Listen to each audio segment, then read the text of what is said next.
This video will cover everything you need to know if you're thinking about registering a Hong Kong company. By the end of this video, we'll have explained 1. The rules on shareholders, directors, and company secretaries. 2. Minimum and recommended share capital. 3. Rules on what you can name the company. 4. What is a registered or virtual address for the company? 5. The whole process of registering the company. 6. The obligations you'll have to maintain the company each year. And 7. How to successfully open a bank account for the company. Let's dive in. These are the key roles you have to fill when registering a Hong Kong company: the directors, shareholders, company secretary, and designated representative. Directors. The company needs to have at least one director who's 18 years or older. Hong Kong doesn't have any residency requirements for the directors, which means the director can have any citizenship and can be living anywhere in the world. Here's a pro tip. Nominee directors are quite popular in other jurisdictions like Singapore, but in Hong Kong, having a nominee director actually makes things like opening a bank account much more difficult. Shareholders. The company can have a minimum of 1 and a maximum of 50 shareholders. The shareholder can be a person or a corporate entity. And like directors, Hong Kong doesn't have any residency requirements for the shareholders, meaning they can be living anywhere in the world and they can have any citizenship. Company secretaries. People from the US might refer to this role as a corporate secretary. Well, a company secretary in Hong Kong is responsible for making sure that the company complies with any legal obligations it might have and that the company maintains proper records. So who can you appoint to fill this role? You can either appoint a person or a TCSP licensee. If you appoint a person, there's 2 conditions that you should be aware of. Number 1, the person has to be a Hong Kong resident. And number 2, if the company only has one shareholder and that shareholder is also a director, that same person can't also be the company's secretary. If you appoint a TCSP licensee, I'd recommend using a service provider from a CPA firm or a law firm. Typically, the service provider will assist you with the whole process from setting up the company to the annual compliance the company has to go through each year. So those were the key roles you have to appoint.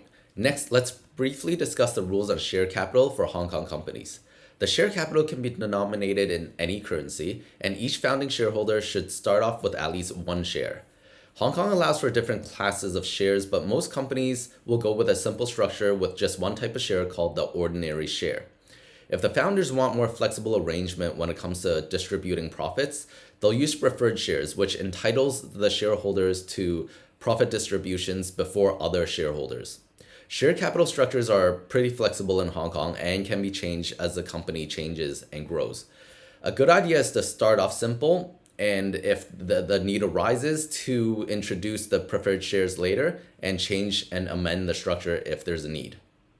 Now comes the rules on company names. The company can either have an English name or a Chinese name or both. The company name has to end with the word limited or the Chinese equivalent 有限公司. Finally, the name can't be misleading in a way that makes people think that your company is associated with the government or a regulatory body. Obviously, you can't use a name if it's already taken, but here's a pro tip. You can actually go online and check whether the name you want is already taken on the company registry's public website. I've included the link to the public database in the description. What's the company's registered office address? Companies in Hong Kong are required to keep a physical registered office address where the company keeps its statutory records. The address needs to be in Hong Kong and is important because all the correspondence from the tax authorities and the government will be sent to this address. So what should Hong Kong companies that operate offshore do then? Typically, the service providers that provide company secretary services will also offer this registered office address as a service, which includes services like mail forwarding and mail scanning. Compared to other major jurisdictions, Hong Kong companies are one of the easiest to set up. The entire process typically takes 1 to 3 days and can be done remotely. Here's the step-by-step process from start to finish. Step 1. You fill out a basic company information form, which includes information such as what you want to name the company, who the shareholders and directors will be, and how many shares you'd like to issue. Step number 2. You provide KYC documents, such as a form of ID and address proof, and then you schedule a meeting either in person or virtually. Step number 3. We prepare the paperwork, then we send them to you through email or WhatsApp for you to sign and email back to us. We then submit the documents to the company registry, And after 1 to 2 days, the company business registration cert and the certificate of incorporation will be ready. And that's it. Okay, now the company has been successfully set up. What do you need to do each year to maintain this company? There are 3 annual obligations that every Hong Kong company will need to do to make sure the company is in good standing. Number 1, you have to file the Form NAR1, also known as the annual return each year.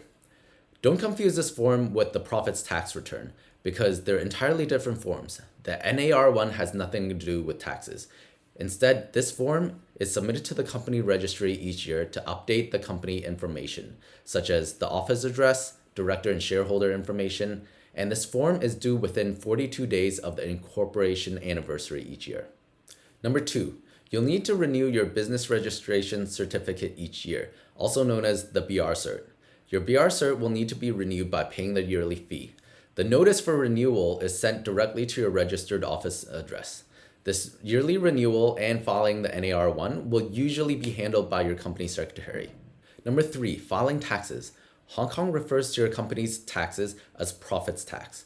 The company will receive its first profits tax return 18 months after incorporation date, and the company will then have 3 months to file its first year of taxes. After that, the company's tax filing due date will depend on which financial year the company chooses to adopt. In order to file the company's taxes, the tax authorities requires the company to submit an audit report that's been signed off by a practicing CPA. So those are the 3 major obligations that the company has to keep the company in good standing. Here's a pro tip though. When you're choosing a service provider to incorporate your company, it's a good idea to go with a CPA firm that can handle all 3 of those obligations for you each year. There are a lot of service providers out there that aren't actual CPAs, so they can't actually sign off on the audit report. Instead, they'll outsource the audit to an actual CPA, which tends to complicate the process and often leads to late filings and penalties. So before you pick a service provider, ask if they have an in-house practicing CPA that can sign off on the audit reports. So obviously your company will need a bank account, and there are 3 types of solutions in Hong Kong: traditional banks, digital banks, and money service providers. We'll go through each one briefly in terms of application process, approval rates, and functionality. Traditional banks. These are the well-known big banks like HSBC, Hang Seng, and DBS. The application process can take up to 4 to 6 weeks, and the approval rates really depend on the industry you operate in, the nationalities of your ultimate beneficiaries, and where your customers and suppliers are located. In general, the directors will be asked to have a face-to-face meeting with the bank in Hong Kong if all the other KYC processes have already been approved. Traditional banks will offer the full suite of services, including trade financing and bank loans. Next, we have the digital banks. The digital banks are the fintech projects of the few major banks and financial institutions that were first introduced in 2018. When they first introduced, they were quite popular, but over the last few years, most businesses have stopped using them due to a lack of service offerings and the fact that these banks are only available to Hong Kong ID holders. The application process can be as quick as 2 days, but if you qualify for a digital bank, my advice would be to just go with a traditional bank. Finally, we have the money service operators. These are platforms that have a money service operator license, but they don't have a full bank license. They take deposits, process payments, and transfers using traditional banks. There are 2 most common ones, and in my opinion, the best ones are Air Wallets and Currency. The application process for these MSOs are typically 2 to 3 days, and the approval rates are really high. Unless you operate in an extremely high-risk industry, you'll likely be approved. In terms of service offerings, the MSOs offer services that traditional banks don't have, like e-commerce integration and accounting software integration. But because they're not actual banks, they're not allowed to offer bank loans. Our advice is to apply with a MSO and a traditional bank. And for all 3 types of these solutions, the application process will involve providing company registration documents, director and shareholder passports and address proofs, and information on what the company does. And that's it. If you're thinking about setting up a Hong Kong company, we'd love to hear from you. I've left our contact in the description. Thanks.